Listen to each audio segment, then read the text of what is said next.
Subscribe for more. Full episodes released Wednesdays. There are so many people who do feel like, gosh, I'm always the one to get a flat tire, or I'm always the one who, missed this, or, didn't have this opportunity, or I almost won the lottery. I had 9, but not 10 of those numbers. So really, like, what I love that statement that you said, that things are happening for you, not to you. And that, would you say that deep programming is in somebody who says, like, things are always against me? Definitely. That's deep programming, subconscious Definitely. And if somebody's listening to this and they say, no way, I don't have any of that, you are kidding yourself, because each and every one of us, when we don't get the reaction we want from the outside world, we start creating stories, and they're not the truth. Like, for example, this morning I was working with a client, and she came to see me because she was having an argument with her husband the other day, and then she broke into a rash. So it was an intense reaction for her, like, a rash, autoimmune, with her rejecting the self. Yes.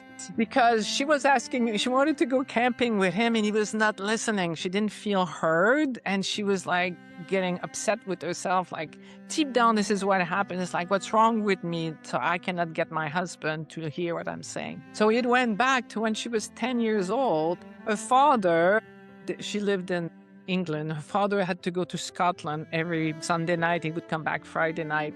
And she loved her daddy, and she didn't want him to go away. But no matter how much she cried, she felt nobody heard her. She felt desperate. She had no control over her life. And what's wrong with me, so that nobody listens to me? And that's not the truth. Right. This is what a kid makes up of the story. But the truth is, Dad loves her to bits. Yeah. He has no choice. No matter how much she cries, he has to go. So we just have to take the time to undo the story and see. My dad was my best bud. So obviously, he was not doing this to me because something is wrong with me. He had to go to work. So we take the time to. What's really cool is when you find the moment the story was created, and if you become present with that moment, it starts right away to get out of your physiology. And that's how we start calming the nervous system and the subconscious mind. And then we can do a reframing of the whole thing, not in your head, but in your whole being. So you go, wow, like, and now she's a successful lawyer.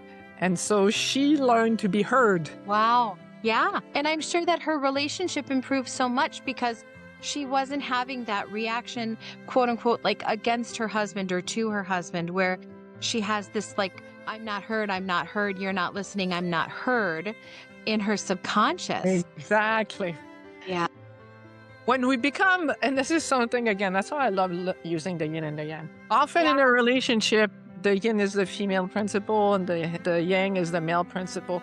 Often in a relationship, not all the time, the female, the woman, is more emotional and the man is more cerebral. And the more we go emotional, the more they go in their heads. And then we get upset because we're not getting the response that we want. And this is what she finds out from doing the work with me. She goes into her heart and she comes from since I'm worthy of love, I'm going to say this not from a baby who's afraid of not being heard, but from a powerful woman who loves herself and loves her husband, and stating her point of view from a centered place. And then he listens. She says, it's really amazing. She says, yeah, after that, when he went away, he started texting me some emojis and trying to make up for it because he started thinking about it. So yeah, it's, as chiropractors, we see the magic of the universe. It's so cool when we work with a patient and like we get the subluxations out and the healing happens. And we are aware that there's a quantum level, there's magic around us. And once you start understanding that the world at the quantum level, the observer, the observee, and the observer are one and the same, so that our inner reality, our belief about our worth, ends up creating our outer reality. And when we don't like what's happening on the outside, don't try to change the outside. Go figure out what's going on the inside that's creating this reality. Thank you so much for listening. If you've enjoyed this podcast, would you please rate it, review it, like, or subscribe? You can find me on social media at watchyourwellness.com, Dr. Stephanie Wattier on Instagram, or Watch Your Wellness Chiropractic and Massage on Facebook. And I'm so curious where your next conversation will take you.